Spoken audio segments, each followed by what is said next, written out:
एक बार फिर से रिश्ते का खून हुआ है और इस बार दिल्ली के करीब एक शख्स ने अपनी पत्नी को इतनी बेरहमी से तड़पा तड़पा कर मारा कि लोगों के रोंगटे खड़े हो गए। अब आज इस हत्याकांड में एक अहम खुलासा हुआ है। कत्ल के आरोपी पति ने पुलिस की पूछताछ में अपना गुनाह कबूल लिया और बताया कि कैसे अपनी पत्नी को उसने मौत के घाट उतार दिया।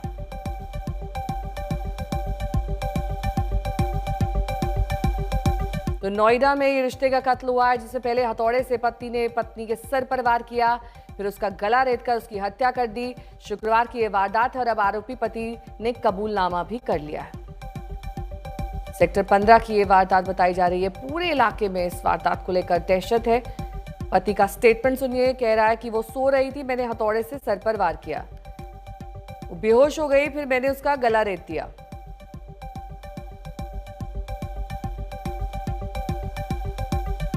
अरविंद ओझा मेरे सहयोगी जुड़ गए हैं। अरविंद, क्या डिटेल सामने आ रही है, क्या वजह रही हत्या की? देखिए, जो मृतक है जिसका नाम अस्मा खान बताया जाता है, वो सिविल इंजीनियर थी पेशे से और एक प्राइवेट कंपनी में प्रोजेक्ट इंजीनियर के तौर पर काम करती थी। शुक्रवार को नोएडा के सेक्टर 15 जो पॉश इलाका है, वहाँ की एक कोठी से पुलिस को कॉल किया गया। कॉल करने वाली एक लड़की थी, उसने कॉल करके बताया कि उसकी माँ की हत्या हो गई है। पुलिस मौके पर पहुँची और वहाँ से जो अस्मा खान के पति है नरुल्ला हैदर, उसको हिरासत में लिया और उससे पूछताछ की। इधर डेड बॉडी को पोस्टमार्टम के लिए भेज दिया गया। आरोपी ने पूछताछ में बताया कि उसे अपनी पत्नी पर शक था।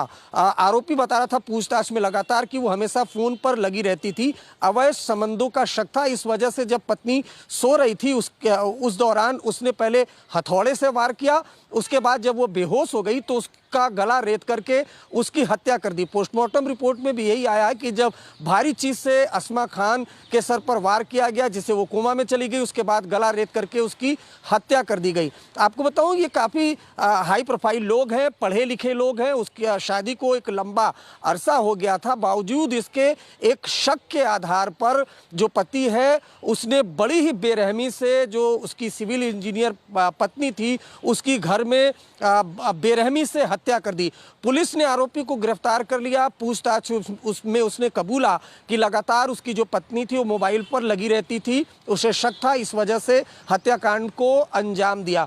उसे गिरफ्तार कर लिया गया है और 14 दिन की न्यायिक हिरासत में भेज दिया है। लेकिन आपको बताऊं, इस तरह के जो रिश्तों में कत्ल की जो वारदातें हैं वो लगातार बढ़ती चली जा रही हैं। अलग अलग शहरों से बीते दिनों आपने देखा होगा कि जो अटूट रिश्ते होते हैं उनमें ही अब खून हो जा रहा है, उस तरह की खूनी वारदातें हो जा रही हैं। और ये एक और उदाहरण सामने है जिसमें नोएडा में पढ़े लिखे जो हस्बैंड वाइफ हैं, उसमें हस्बैंड वो पत्नी का बड़ी ही बेरहमी से कत्ल कर देता है, सिर्फ पत्नी पर उसे शक था इसलिए। जी ठीक है, बने रहिए हमारे साथ। इस बीच कुछ डिटेल्स इस केस से जुड़े हुए आपको दिखा देते हैं कि किस तरीके से हाई प्रोफाइल मामला है। बेहद पॉश कॉलोनी में दोनों मियाँ बीवी रहते थे। गहरी नींद में जब पत्नी थी तो पति ने हथौड़े से पहले वार किया, जिससे वो बेहोश हो गई और उसके बाद गला रेत कर उसकी बेरहमी से हत्या कर दी गई। सिर्फ शक के आधार पर पति ने पत्नी की हत्या कर दी।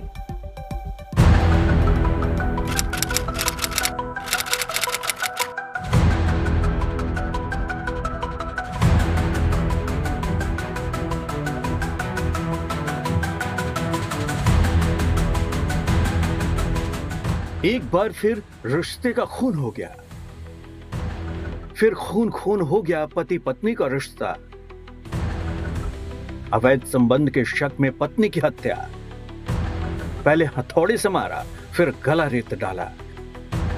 दिल्ली के पास कत्ल की हॉरर स्टोरी, रूह कपा देगी मर्डर की सच्चाई। इतनी बेरहमी से हत्या की कि नोएडा पुलिस के भी होश उड़ गए।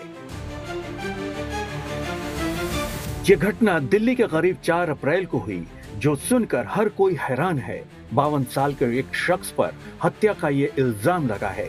आरोप है कि नूरुल्ला हैदर नाम के शख्स ने अपनी पत्नी आसमा खान को मार डाला। ये सिर्फ आरोप भर नहीं है, अब ये इकबालिया बयान है। आरोपी पति नूरुल्ला हैदर ने पुलिस के सामने अपने गुनाह कबूल लिए हैं। नूरुल्ला हैदर ने बताया है कि 4 अप्रैल को उसकी पत्नी घर में सो रही थी। वह गहरी नींद में थी तभी उसने हथौड़े से उसके सिर पर वार कर दिया। हथौड़े के हमले में वो बेहोश हो गई। उसके बाद आरोपी ने अपनी पत्नी का गला रेत दिया। अब पोस्टमार्टम रिपोर्ट में खुलासा हुआ है कि सर पर हथौड़े से वार किया गया था, जिसके बाद आसमा खान कोमा में चली गई थी और उसके बाद उसका गला रेता गया था। पति नूरुल्ला हैदर को पुलिस ने गिरफ्तार किया और उससे पूछताछ की। पूछताछ में नूरुल्ला हैदर ने खुलासा किया कि पहले उसने अपनी पत्नी के सर पर हथौड़े से वार किया, उसके बाद वो बेहोश हो गई, जिसके बाद उसका गला काटा था और उसे मौत के घाट उतार दिया था। कई साल पहले निकाह के पाक बंधन में बंधे इस रिश्ते का खून हो गया। 4 अप्रैल को इस मर्डर का खुलासा हुआ। उसके बाद 12:30-1 बजे के आसपास उसकी छोटी वाली बेटी उसका फोन आया कि वो खाला जो है मम्मी को जो है पापा ने मार दिया। तो शायद क्योंकि बराबर में वह रूम में ये लोग थे और उनकी मदर भी थी, तो तकिया लगा के उसने हथौड़े से सर पे जो है वार कराया, तो उससे उसकी डेथ हुई। क्या पहले भी ऐसे लड़ाई झगड़े की? लड़ाई झगड़े होते थे, लेकिन इतना हमें अंदाजा नहीं था कि ये इस हद तक जो है ये कर देगा।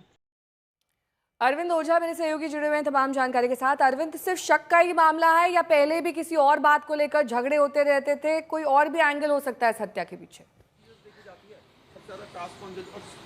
देखिए, पहले झगड़े होते थे, ये जो आसमा खान है उसके परिवार ने बताया, और जो आसमा खान का परिवार है वो ये बता रहा है कि प्रॉपर्टी विवाद था। लेकिन जब आरोपी नूरुल्ला हैदर को पुलिस ने हिरासत में लिया और पूछताछ की और मर्डर के मोटिव को जानने की कोशिश की, तो उसने यही बताया कि जो पत्नी है वो लगातार फ़ोन पर लगी रहती थी, उसे शक था कि उसका किसी से अवैध संबंध है और इस वजह से हत्याकांड को उसने अंजाम दिया। जो परिवार वाले हैं वो बाकायदा, अगर आपने सुना होगा तो आज तक से बातचीत में वो बता रहे हैं कि पहले भी झगड़ा हुआ था, लेकिन झगड़ा इस हद तक चला जाएगा कि वो इतनी बेरहमी से अस्मा की हत्या कर देगा, ये तो किसी ने सोचा नहीं था। अगर इस पूरे बात की जाए हस्बैंड वाइफ के प्रोफाइल की, तो जो अस्मा है वो दिल्ली के एक नामी यूनिवर्सिटी से उन्होंने इंजीनियरिंग की पढ़ाई की थी, सिविल इंजीनियर थी। प्राइवेट एक सेक्टर में वो प्रोजेक्ट इंजीनियर के तौर पर काम कर रही थी। पति भी काफ़ी पढ़े लिखे थे, वो काम कर रहे थे, लेकिन फिलहाल कुछ महीनों से वो नौकरी उनकी नहीं थी, वो घर पर ही रहते थे। और इसी दौरान उन्हें शक हुआ कि जो अस्मा खान है उसका किसी से अवैध संबंध है, क्योंकि पुलिस पूछताछ में वो लगातार बता रहा था कि अस्मा हमेशा फ़ोन पर लगी रहती थी। तो बहुत मुमकिन है कि ये कोई शक हो, शक एक बीमारी है, और इसी शक के आधार पर दोपहर के वक्त जब अस्मा जो सेक्टर 15 का घर, तस्वीरें आप देख रहे होंगे, वहाँ पर जब सो रही थी, तब जो नूरुल्ला हैदर है वो आता है और पहले हथौड़े से कई बार वार करता है। उसके बाद जब वो बेहोश हो जाती है तो उसके बाद गला रेत करके उसकी हत्या कर देता है। और पुलिस पूछताछ में भी उसने अपना जुर्म जो है वो कबूला है और बार बार यही कह रहा था कि जो अस्मा है वो लगातार मोबाइल फ़ोन का इस्तेमाल कर रही थी। हालांकि अस्मा खान के लोगों का कहना है कि प्रॉपर्टी विवाद भी एक था, लेकिन जब पुलिस ने आरोपी को हिरासत में लिया और उससे पूछताछ की तो उसने यही बताया। दोनों ही पति पत्नी पढ़े लिखे थे, काफ़ी जो बच्चे हैं वो भी पढ़े लिखे हैं, जो पूरा फैमिली बैकग्राउंड है, जो अस्मा के रिलेटिव हैं वो भी विदेश में रहते हैं, विदेशों में सेटल्ड हैं, पढ़े लिखे हैं। अब पढ़े लिखे लोगों के बीच अगर इस तरह की छोटी शक के आधार पर अगर कत्ल की वारदात आती है तो उससे काफ़ी ज़्यादा लोग हैरान होते हैं। और जैसा कि मैंने पहले ही बताया कि अब ये एक ट्रेंड हो चुका है। बीते दिनों इस तरह की कई लगातार खबरें आई जब रिश्तों में ही कत्ल की वारदात को अंजाम दिया गया, चाहे वो मेरठ की घटना आप देख लीजिए और चाहे आप नोएडा की घटना देख लीजिए। जी ठीक है, बहुत बहुत शुक्रिया इस तमाम जानकारी के लिए आपका। तो नोएडा में हुई इस वारदात से पहले भी देश के अलग अलग हिस्सों में ऐसी वारदातें सामने आ चुकी हैं। आपको दिखाते हैं ये 5 तस्वीरें जिसमें ऐसे पहले भी वारदातें हो चुकी हैं। सौरभ राजपूत हत्याकांड 3 मार्च को मेरठ में हुआ था। 2 अप्रैल को सोनीपत में पत्नी का गला रेता, इसके बाद अवैध संबंध के शक पे 4 अप्रैल नोएडा की यह घटना, 6 अप्रैल को बेंगलुरु की घटना जिसमें सरेआम पत्नी को इस शख्स ने मार डाला, और उसके बाद 16 जनवरी हैदराबाद की घटना जिसमें सरेआम पत्नी की हत्या की गई थी।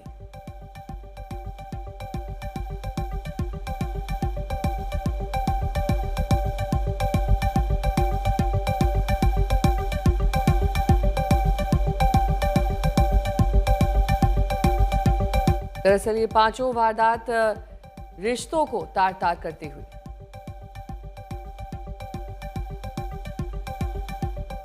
वहीं दिल्ली के पास मर्डर की ऐसी ही रोंगटे खड़ी कर देने वाली वारदात सामने आई है। दिल्ली और आसपास भी कई वारदातें पहले अब आपको दिखा चुके हैं। वहीं देश के अन्य हिस्सों में भी रिश्तों के खून ने लोगों को झकझोर कर रख दिया। ऐसे में सवाल उठ रहे हैं कि क्या रिश्ते इतने कमजोर हो गए? क्या भरोसे की डोर इतनी कमजोर है? मेरठ के सौरभ राजपूत हत्याकांड को कौन भूल सकता है।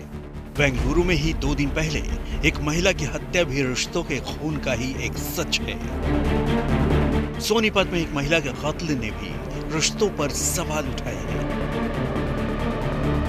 गुजरते दौर पर रिश्तों के खून की अहमियत डराने वाली है।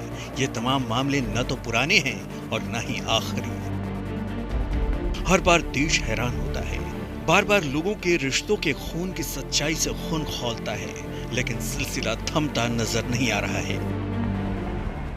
मेरठ की इस जोड़ी की कारस्तानी को भुलाया नहीं जा सकता। ये मुस्कान है और साथ में है इसका प्रेमी साहिल। मुस्कान ने 3 मार्च को साहिल के साथ मिलकर अपने पति को ही मौत के घाट उतार दिया था। हत्या कर शव को एक ड्रम में सीमेंट के घोल में जमा दिया था।